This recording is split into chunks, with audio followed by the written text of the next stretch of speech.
Hello friends, UGC net knowledge point में आपका स्वागत है। इसमें हम कर रहे हैं प्रीवियस ईयर क्वेश्चन पेपर 21 जून 2019 का।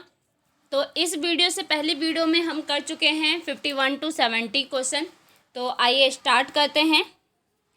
Question number 71, which of the following is not a reason behind the adoption of parliamentary democracy in India. Option है past experience, second simplicity of the system, third need for a strong center with divided authority, fourth can represent multicultural multi-ethnic society। निम्नलिखित में से कौन सा भारत में संसदीय लोकतंत्र अपनाए जाने का कारण नहीं है?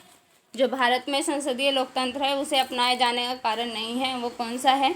विगत अनुभव, व्यवस्था की सरलता, विभाजित अधिकार वाले एक मजबूत केंद्र की आवश्यकता, यह बहुसांस्कृतिक बहुनिर्जातीय समाज का प्रतिनिधित्व कर सकता है। तो इसका करेक्ट आंसर है आंसर नंबर थर्ड, विभाजित अधिकार वाले एक मजबूत केंद्र की आवश्यकता। यह आंसर गलत है। क्या है? भारत की संसदीय लोकतंत्र में अपनाए जाने का कारण, क्या कारण हो सकता है जो संसद को है लोकतंत्र में अपनाया गया है? विगत अनुभव, अलग अलग अनुभव के कारण, व्यवस्था की सरलता, उसमें जो व्यवस्था होती है वो बहुत सी सरल होती है, बहुसांस्कृतिक निर्जातीय समाज का प्रतिनिधित्व करती है, इसलिए भारत में संसदीय लोकतंत्र अपनाया जाता है। नेक्स्ट क्वेश्चन है question number 72, which of the following constitutional amendment has given voting right to the member of the legislative assembly of the union territories of Puducherry to elect the president. Option है 68 amendment, 69 amendment, 70 amendment, 71 amendment. निम्नलिखित में से किस संविधान संशोधन में राष्ट्रपति के निर्वाचन में संघ राज्य पुडुचेरी की विधानसभा सदस्यों को मतदान का अधिकार दिया गया है? किसे दिया गया है मतदान का अधिकार? तो ऑप्शन है 68वां संशोधन, 69वां संशोधन, 70वां संशोधन, 71वां संशोधन। सो करेक्ट आंसर है आपका आंसर नंबर थर्ड, 70वां संशोधन। इस संशोधन में जो संविधान के राष्ट्रपति का निर्वाचन है यानी राष्ट्रपति का चुनाव है, उसमें पुडुचेरी के विधानसभा सदस्यों को मतदान दिया गया है कि वो वहाँ पे वोटिंग कर सकते हैं। नेक्स्ट क्वेश्चन है क्वेश्चन नंबर 73, ये मैचअप है, आर्टिकल और प्रोविजन को मैच करना है। आर्टिकल दिया हुआ है आपको 75(1), आर्टिकल 75(2), आर्टिकल 75(3), आर्टिकल 75(5). अनुच्छेद और प्रावधान। अनुच्छेद क्या है? 75(1). ये किस, तो इसके साथ कौन सा प्रावधान होगा? तो देखिए, कोई व्यक्ति जो किसी सदन के सदस्य के लिए निर्हित है उसे मंत्री नहीं नियुक्त किया जा सकता। तो ये किस आर्टिकल में आता है कि जिसे मंत्री नियुक्त नहीं किया जा सकता? ये आर्टिकल आता है 75(5) में। मंत्री राष्ट्रपति के प्रसाद पर्यंत पद पर धारण करेंगे। ये किसका है? ये आर्टिकल 75(2), अनुच्छेद 75(2) से जुड़ा हुआ है। मंत्री परिषद लोकसभा के प्रति सामूहिक रूप से उत्तरदायी होगी। ये आर्टिकल 75(3) से है। मंत्रियों की कुल संख्या लोकसभा के कुल सदस्यों की संख्या के 15% से अधिक नहीं होनी चाहिए। ये किस में कहा गया है? तो ये आर्टिकल 75(a)(1) में कहा गया है। तो ऑप्शन देख लेते कौन सा हमारा करेक्ट आंसर है। ऑप्शन नंबर सेकंड में आंसर जो है ए का 4 है। सो ये जो है हमारा आंसर, ये सही answer number second. Next question number 74, who among the following is are not appointed by the president particularly bye warrant under his hand and seal? Option है comptroller and audit general of India, इसे CAG भी कहा जाता है। और इस जो है comptroller and audit general CAG से बहुत सारे क्वेश्चन पेपर में पूछे जाते हैं। सेकंड है chief election commissioner, chief justice of India, जज ऑफ द सुप्रीम कोर्ट। इनमें से किसे किन्हें राष्ट्रपति अपने हस्ताक्षर और मुद्रा सहित विशेष अधिपत्र द्वारा नियुक्त नहीं करता? तो ऑप्शन है आपका भारत का नियंत्रक और महालेखा परीक्षक, मुख्य चुनाव आयुक्त, भारत का मुख्य न्यायाधीश, उच्चतम न्यायालय के न्यायाधीश। सो इसका करेक्ट आंसर है आंसर नंबर सेकंड, मुख्य चुनाव आयुक्त। ये जो है नियुक्त नहीं करता है, बाकी इसके लिए हस्ताक्षर किया जाता है, राष्ट्रपति का हस्ताक्षर जरूरी होता है। Next question, question number 75। As per the provision of the Constitutional 99 Amendment Act 2014, who among the following were not to be a member of the proposed National Judicial Appointment Commission? Option है the chief justice of India, to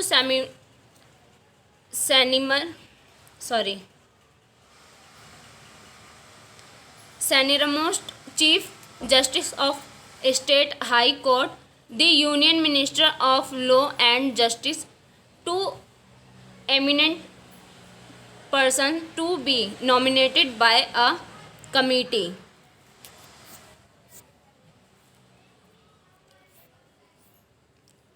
संविधान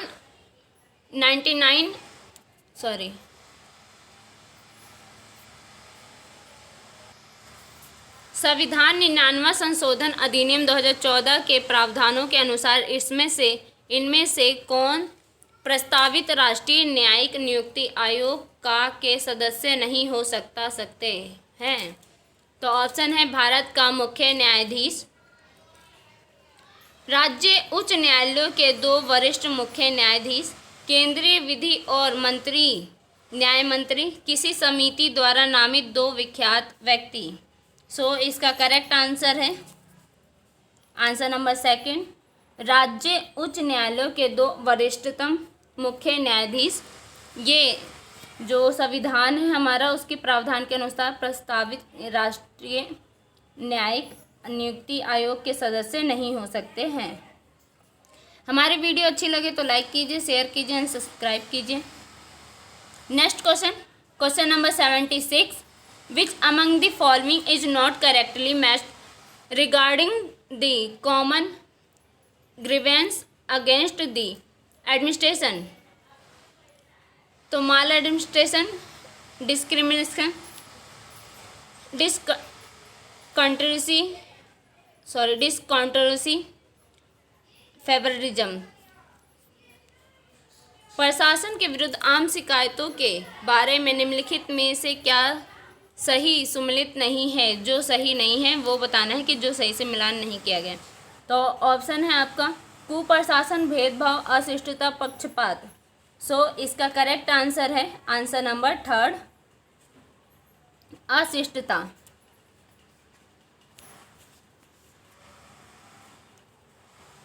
प्रशासन के विरुद्ध लोक शिकायतें दूर करने में विफल होता है, यह अशिष्टता का कारण है, नहीं है। कुप्रशासन क्या है? लक्ष्य हासिल करने में दक्षता होनी चाहिए। भेदभाव क्या है? निर्धन एवं प्रभावहीन नागरिकों की उचित शिकायतों की अपेक्षा करना होता है। पक्षपात क्या है? सत्ता में आसीन व्यक्ति या जिनका महत्व संबंध है को उपकृत करने हेतु कार्य करना अथवा नहीं करना, ये पक्षपात में किया जाता है। Next question, question number 77। The financial aspect of intergovernmental relations is now as first asymmetric federalism, federal federalism, quasi federalism, cooperative federalism. अंतर सरकारी संबंधों को वित्तीय पक्ष कहलाता है। क्या कहलाता है? तो असीमितीय संघवाद, राजवित्तीय संघवाद, अर्ध संघवाद, सहकारी संघवाद। सो इसका करेक्ट आंसर है आंसर नंबर सेकंड, राजवित्तीय संघवाद। ये क्या है? अंतर सरकारी संबंधों का वित्तीय पक्ष क्या कहलाता है? राजवित्तीय संघवाद। Next question, question number 78। Which of the following statement is not correct about the NITI आयोग? नीति आयोग के बारे में जो स्टेटमेंट है कौन सा करेक्ट नहीं है वो बताना है आपको। ऑप्शन है is was set up by the cabinet resolution of 1st January 2015. It is ideological root can be found in Mahatma Gandhi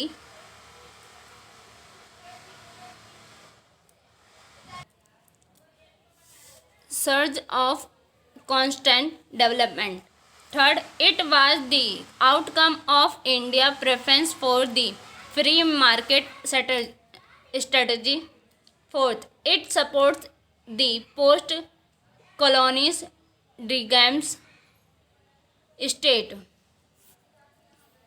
NITI Aayog के बारे में निम्नलिखित में से क्या कथन सही नहीं है? कौन सा कथन सही नहीं है वो बताना है. ऑप्शन है इस गठन 1 जनवरी 2015 को मंत्रिमंडल प्रस्ताव द्वारा किया गया. यानी इसका जो गठन है वो 1 जनवरी 2015 को मंत्रिमंडल प्रस्ताव द्वारा किया गया. ये बिल्कुल सही है. नीति आयोग का गठन किया गया था. इसका वैचारिक उद्भव महात्मा गांधी के सतत विकास हेतु आग्रह से हुआ था. जो उनकी योजना थी सतत विकास योजना, इससे जुड़ा हुआ है. यह मुक्त बाजार नीति हेतु भारत की प्राथमिकता का परिणाम है. हाँ बिल्कुल सही है. ये उत्तर औपनिवेशिक, यहाँ किसकी बात कर दे रहा है? उत्तर औपनिवेशिक राज्य के नियंत्रण सामाजिक आर्थिक व्यवस्था का समर्थन करता है. ये गलत है. इसका करेक्ट आंसर क्या होगा? Answer number 4. यह उत्तर औपनिवेशिक राज्य नियंत्रित सामाजिक आर्थिक व्यवस्था का समर्थन करता है. Next question number 79. The Government of India authorized the Central Vigilance Commission as the designated agency to receive written complaint for the disclosure on any allegation of measures of office from whistleblowers.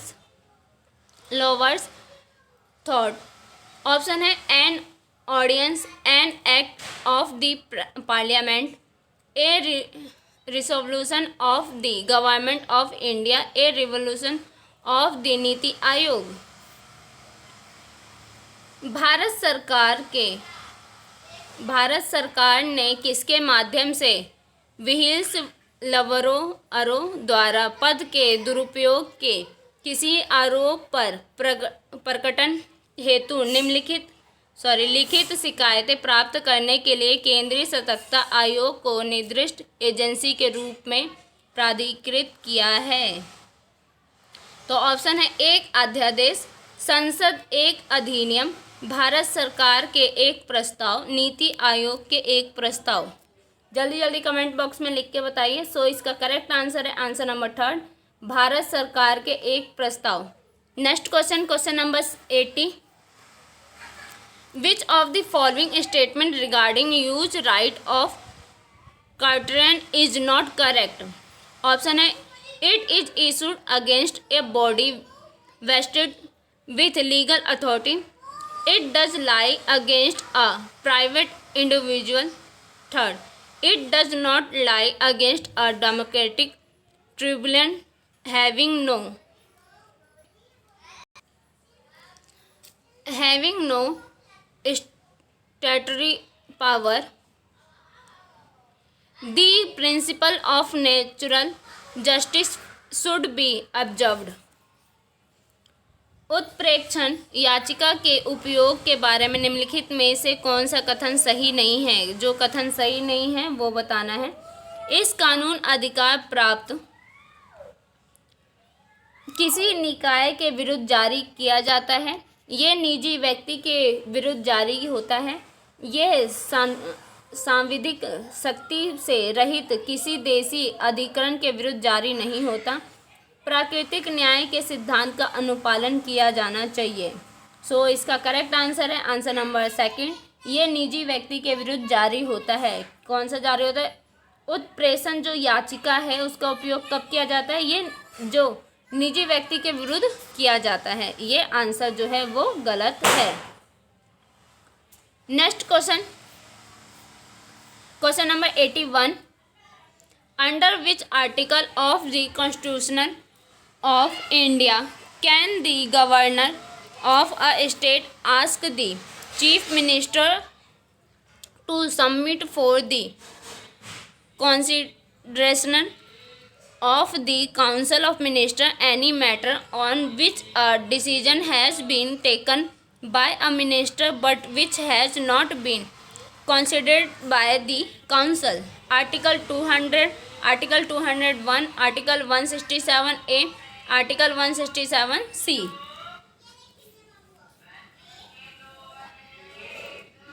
Bharat में संविधान के किस अनुच्छेद के अंतर्गत किसी राज्य का राज्यपाल मुख्यमंत्री से किसी विषय को जिस पर किसी मंत्री ने निर्णय कर दिया किंतु मंत्रिपरिषद ने विचार नहीं किया, परिषद के समक्ष विचार के लिए रखने के लिए कह सकता है? कौन से आर्टिकल के अनुसार ये जो राज्यपाल है ये कह सकता है? तो अनुच्छेद 200, अनुच्छेद 201, अनुच्छेद 167, अनुच्छेद 167C। तो इसका करेक्ट आंसर है आंसर नंबर 4, अनुच्छेद 167C। Next question, question number 82।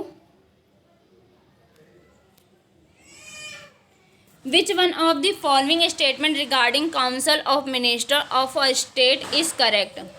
Oath of secrecy to the minister in administered by the Chief Justice of India, of High Court. Second, minister are bound by the oath of secrecy only till they are part of the cabinet. Third, only the higher judiciary has the power to call for the detail of discussion of a cabinet meeting. Fourth, any premature leak of a cabinet decision should result in the erasure of legitimacy for the government. राज्य परिषद के संबंध में निम्नलिखित में से कौन सा एक कथन सही है? ऑप्शन है, मंत्रियों को गोपनीयता की शपथ उच्च न्यायालय के मुख्य न्यायाधीश द्वारा दिलाई जाती है। सेकंड, मंत्री गोपनीयता की शपथ से तब तक बंधे हैं जब तक वे मंत्रिमंडल के सदस्य हैं। थर्ड, केवल उच्चतर न्यायपालिका को मंत्रिमंडल की बैठक की चर्चा के विवरण मांगने का अधिकार है। फोर्थ, मंत्रिमंडल के किसी निर्णय का असामयिक लीक होने से सरकार की वैधता का ह्रास होता है। सो इसका करेक्ट आंसर है आंसर नंबर 4। मंत्रिमंडल के किसी निर्णय का सामयिक लीक होने से सरकार की वैधता का ह्रास हो सकता है। Next question, question number 83। Who among the following is not a member of the collegium for selection of Chief Secretary has as recommended by the Second Administrative Reforms Commission? Option है, ए minister nominated by the Chief Minister. Second, leader of the opposition in the State Legislative Assembly. Third, the incumbent Chief Secretary. Fourth, a judge of the High Court. निम्न में से कौन सा द्वितीय प्रशासनिक सुधार आयोग द्वारा की गई सिफारिश के अनुसार मुख्य सचिव के चयन हेतु कॉलेजियम का सदस्य नहीं है? ऑप्शन है, मुख्यमंत्री द्वारा नामित कोई मंत्री, राज्य विधान सभा में विपक्ष का नेता, पदस्थ मुख्य सचिव, उच्च न्यायालय का कोई न्यायाधीश। सो इसका करेक्ट आंसर है आंसर नंबर 4, उच्च न्यायालय का कोई न्यायाधीश। ये आंसर गलत है, सदस्य नहीं है। Okay, next question, question number 84। Who among the following has the power to section expenditure out of the contingency fund in the state? Finance minister, accountant general, finance secretary, governor. निम्नलिखित में से किसे राज्य की आकस्मिक निधि से व्यय की मंजूरी देने का अधिकार है? ऑप्शन है वित्त मंत्री, महालेखाकार, वित्त सचिव, राज्यपाल। सो इसका करेक्ट आंसर है राज्यपाल। राज्यपाल ही आकस्मिक निधि व्यय की मंजूरी देता है। जो आपातकाल का जो उस समय जो व्यय की ज़रूरतें होती है वो राज्यपाल से ही विचार विमर्श करके लिया जा सकता है। Next question, question number 85, which of the following statement about the district collector are true? District collector के बारे में जो सही है वो बताना है। ऑप्शन है the second administrative reform commission has suggest keeping the collector way from developmental work.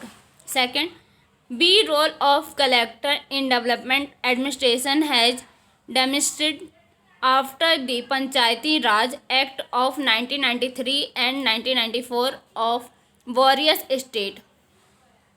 The annual confidential report of the collector is written by the member of parliament of the district. Fourth, the collector observes the conduction of election in the district. जिला समाहर्ता collector के बारे में निम्नलिखित में से कौन सा कथन सही है वो बताना है। द्वितीय प्रशासनिक सुधार आयोग ने विकास कार्य से कलेक्टर को दूर रहने की सुझाव दी है, ये गलत है क्योंकि द्वितीय प्रशासनिक आयोग ये जो कलेक्टर वाला वर्क वो जो करते हैं उससे वो दूर नहीं रह सकते हैं। विभिन्न राज्यों में वर्ष 1993 तथा 1994 के पंचायती राज अधिनियम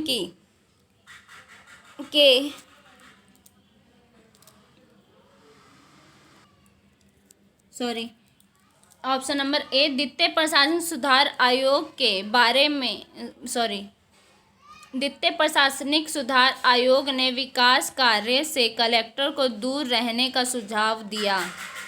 ये क्या है? ये बिल्कुल सही है।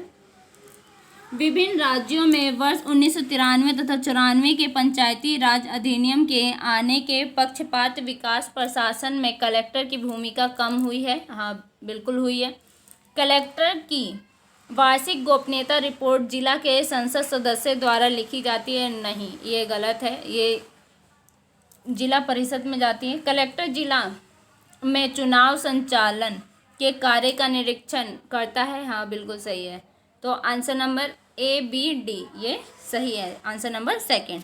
Next question, question number 86, in the evolution of Arabian local government in India which of the following is called the Magna Carta of local government?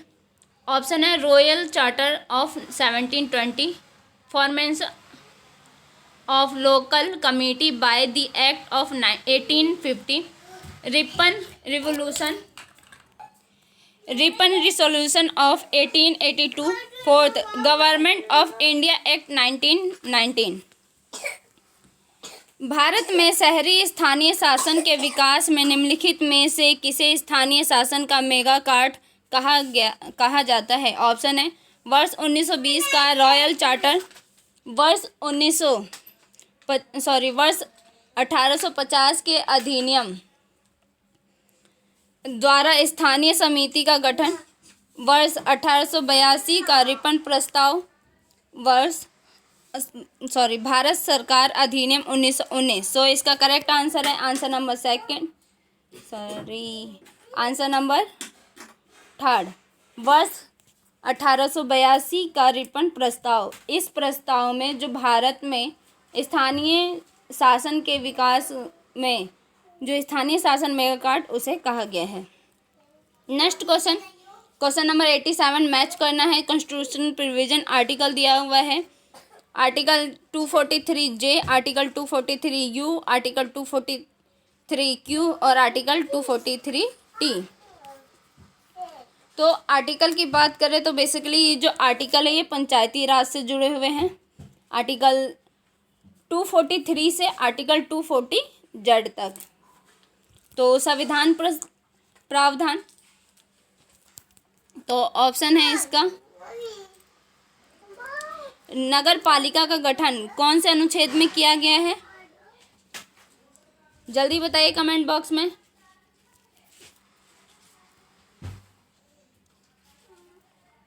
नगर पालिका का गठन कौन से अनुच्छेद में किया गया है? तो अनुच्छेद आपका आर्टिकल 243 क्यू में किया गया है। नगर पालिकाओं के स्थान का आरक्षण आर्टिकल 243 टी में किया गया है। पंचायतों के लेखाकारों की सब परीक्षा आर्टिकल 243 जे में किया गया है। नगर पालिकाओं की अवधि आर्टिकल 243 यू में किया गया है। Which of the following statement is false regarding State Finance Commission's SFC? SFC have been provided under Article 243I. SFC distribute funds that are received from the central government among the local bodies of the state. SFC are interested to promote minimum external service in rural and urban area by suggesting merger for proper devolution of fund to local bodies. It help in enhancing fiscal federalism in the country. राज्य वित्त आयोग के संबंध में निम्नलिखित में से कौन सा कथन गलत है, ये बताना है। ऑप्शन है अनुच्छेद 243 में राज्य वित्त आयोग का प्रावधान किया गया है। ऑप्शन 2 राज्य वित्त आयोग केंद्र सरकार से प्राप्त निधियों को राज्य के स्थानीय निकायों में संवर्धित करता है।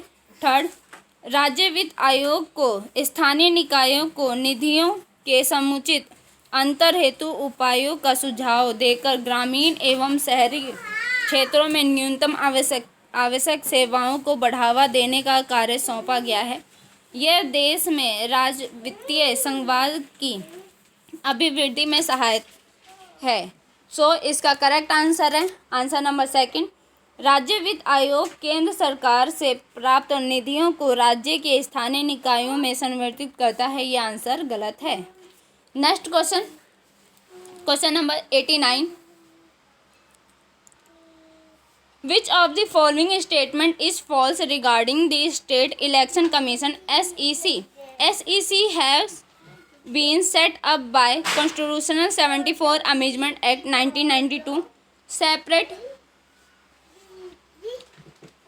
provision for SEC have been made in Article 243 के local self government. Third, for fulfilling functions of SEC that state government could utilize the electoral machinery working under the ECI in representative state. Fourth, there is a complete separation of roles between the Article Commission of India ECI and the State Election Commission SEC. राज्य चुनाव आयोग SEC के बारे में निम्नलिखित में से कौन सा कथन गलत है, वो बताना है। कौन सा कथन गलत है? SEC का गठन संविधान के 74वें संशोधन अधिनियम 1992 द्वारा किया गया। स्थानीय स्वशासन हेतु अनुच्छेद 243 के अंतर्गत SEC के लिए पृथक प्रावधान किए गए। SEC के प्रकारों को पूरा करने हेतु राज्य सरकारें अपने अपने राज्यों में भारत के चुनाव आयोग के के अंतर्गत कार्यरत निर्वाचन मशीनरी का उपयोग कर सकती है। भारत का चुनाव आयोग ECI तथा राज्य चुनाव आयोग SEC की भूमिका में पूर्ण पृथकता है। सो इसका करेक्ट आंसर है answer number 3 SEC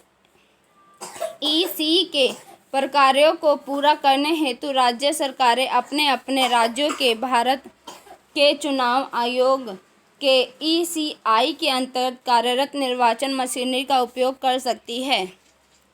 next question number 90।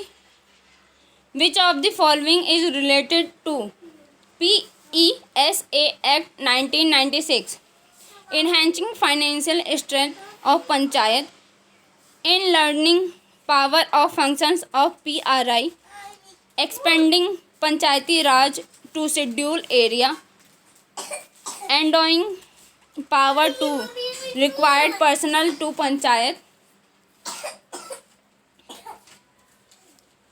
निम्नलिखित में से कौन सा पेशा अधिनियम 1996 से संबंधित है? ऑप्शन है पंचायतों की वित्तीय शक्ति में वृद्धि, पंचायती राज संस्थानों की शक्तियाँ एवं प्रक्रियाओं का विस्तार, अनुसूचित क्षेत्रों में पंचायती राज का विस्तार, पंचायत द्वारा कर्मियों की भर्ती का अधिकार दिया जाना। सो इसका करेक्ट आंसर है आंसर नंबर 3 अनुसूचित क्षेत्र में पंचायती राज का विस्तार।